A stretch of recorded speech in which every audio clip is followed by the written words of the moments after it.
આગામી દિવસોમાં દેશમાં લોકસભાની ચૂંટણી યોજાવાની છે અને ગુજરાતમાં લોકસભાની ચૂંટણીને લઈને તમામ રાજકીય પાર્ટીઓ દ્વારા તડામાર તૈયારીઓ કરી દેવામાં આવી છે।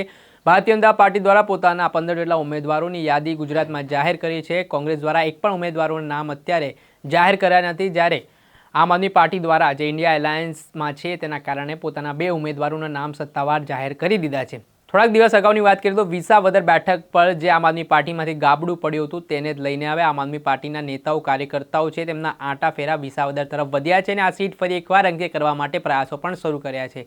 આને જ લઈને આમ આદમી પાર્ટીના ખેડૂત નેતા રાજુ કરપડાએ ખેડૂતો સાથે સીધી વાતચીત કરી હતી અને તેમણે પ્રવર્તમાન સ્થિતિ મુજબ જે ખેડૂતો પર જે હાલ વીમાની યોજનાની વાત હોય કે અલગ અલગ જે દેવાની વાત હોય તેને લઈને વાત કરી છે અને સાથે તેમણે તાજેતરમાં જે મુકેશ અંબાણીના ત્યાં જે રીતનો આખો માહોલ રહ્યો હતો તેને લઈને પણ પ્રહાર કર્યા છે।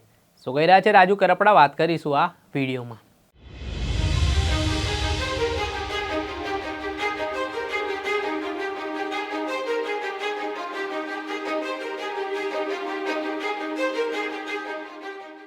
નમસ્કાર દર્શક મિત્રો, નવજીવન ન્યૂઝમાં આપનું સ્વાગત છે। હું છું ફૈઝાન। જે રીતે આગામી દિવસોમાં લોકસભાની ચૂંટણી છે ને તે પહેલાં ગુજરાતમાં કે તે સાથે પેટા ચૂંટણી પણ ગુજરાતમાં જે ખાલી પડેલી બેઠકો છે તેના ઉપર યોજાઈ શકે છે।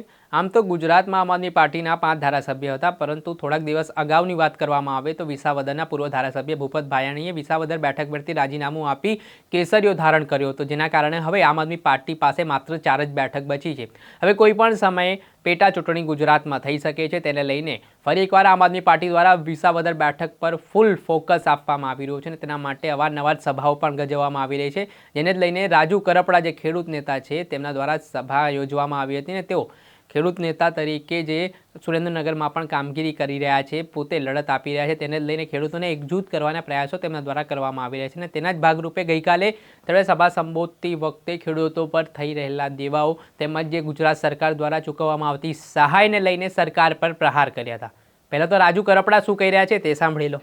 કૌભાંડ થાય છે અને આ દરેક કૌભાંડની વચ્ચે જ્યારે સરકાર બજેટની વાત કરતી હોય, હું એટલા માટે વાત કરું છું કે આપણે માત્ર હીવો કરવા ભેગા નથી થયા।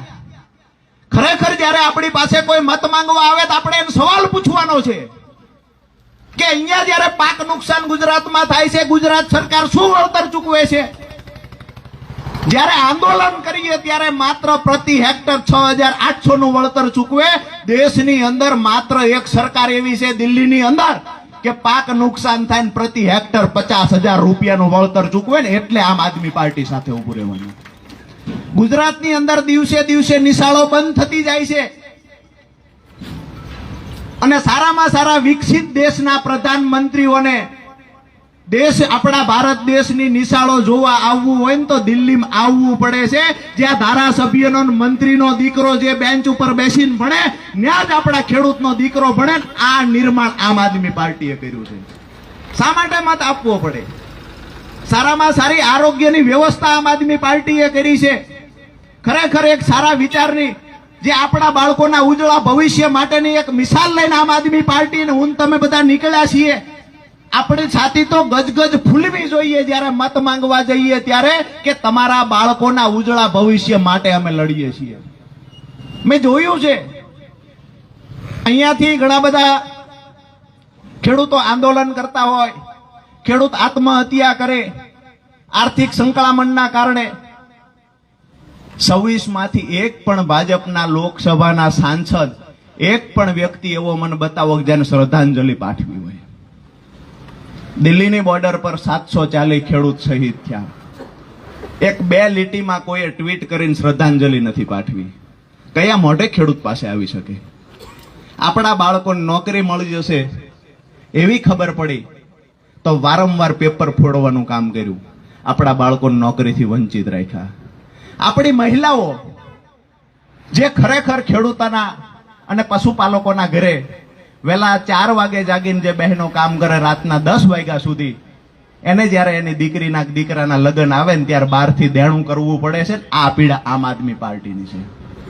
એ લોકો માટે આપણે લડવા નીકળ્યા છીએ, માત્ર રાજનીતિની વાતો કરવા નથી આવ્યા। આપણે અહીંયા બેઠા બેઠા તાળીઓ પાડીએ છીએ। વાત સમજવા જેવી છે કે બહારથી અંબાણી પરિવાર કોને અજીતભાઈ લાવ્યા હતા નાચવા માટે? રેહાના.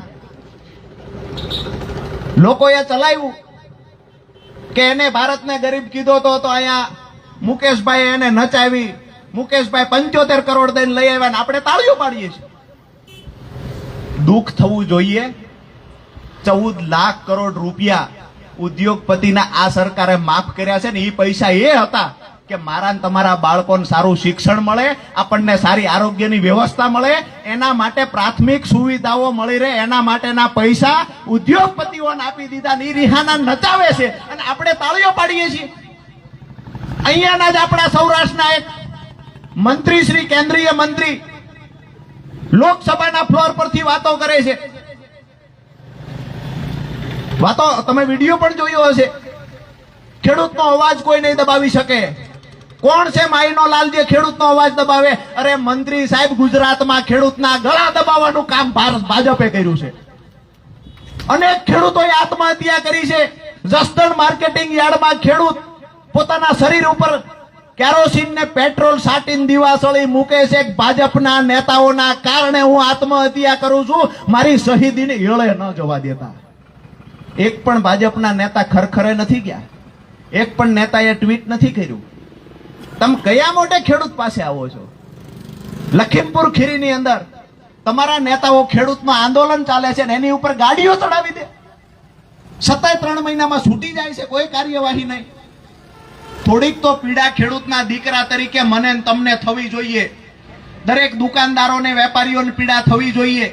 જે રીતે રાજુ કરપડા દ્વારા ઉલ્લેખ કરવામાં આવ્યો કે જે સરકાર છે તે ઉદ્યોગપતિઓની સરકાર છે, તેમણે કીધું કે સરકારે ઉદ્યોગપતિઓના 14 લાખ કરોડ રૂપિયા છે તે માફ કરી દીધા છે, પરંતુ જ્યારે ખેડૂતો છે તેમને સહાય પૂરતી નથી મળી રહી. સાથે જ તાજેતરમાં જ જામનગરમાં જે પ્રી વેડિંગ કાર્યક્રમ અંબાણી પરિવારનો યોજાયો હતો, આ દરમિયાન જે રેહાના, જે અમેરિકાની પોપ સિંગર છે, તે આવી હતી અને તેણે 74 કરોડ રૂપિયા લીધા હતા. એ ઘટના પણ ચર્ચાનું કેન્દ્ર બની હતી. તેમજ રાજુ કરપડાએ રેહાનાને જે નચાવવામાં આવીને જે પૈસા આપવામાં આવ્યા ઉદ્યોગપતિઓ દ્વારા, તેને લઈને પણ પ્રહાર કર્યા હતા. તેમણે કહ્યું હતું કે હાલ જે ગુજરાતમાં ખેડૂતોની પ્રવર્તમાન સ્થિતિ છે તેની સામે સરકાર જરાક પણ નથી જોઈ રહી. જે રાહત પેકેજ આપવામાં આવે છે તે પેકેજ પૂરતું નથી, તેમને યોગ્ય વળતર મળે તે પ્રકારની વાત કરી છે. અને તેમણે ત્યાંના ખેડૂતો પાસે આ સમસ્યા જે જુદી જુદી તેમણે મૂકી છે તે હલ કરવામાં આવશે આગામી સમયમાં. તો ફરી એકવાર આમ આદમી પાર્ટીને ચૂંટવા માટે તેમણે શરતો મૂકી છે. હવે જોવાનું એ રહ્યું કે એક તરફ આમ આદમી પાર્ટી છે તે સીટ ફરી એકવાર અંકે કરવા માટે પ્રયાસોમાં લાગી છે, તો બીજી તરફ ભારતીય જનતા પાર્ટી પણ આ બેઠક પર માસ્ટર સ્ટ્રોક મારી શકે છે.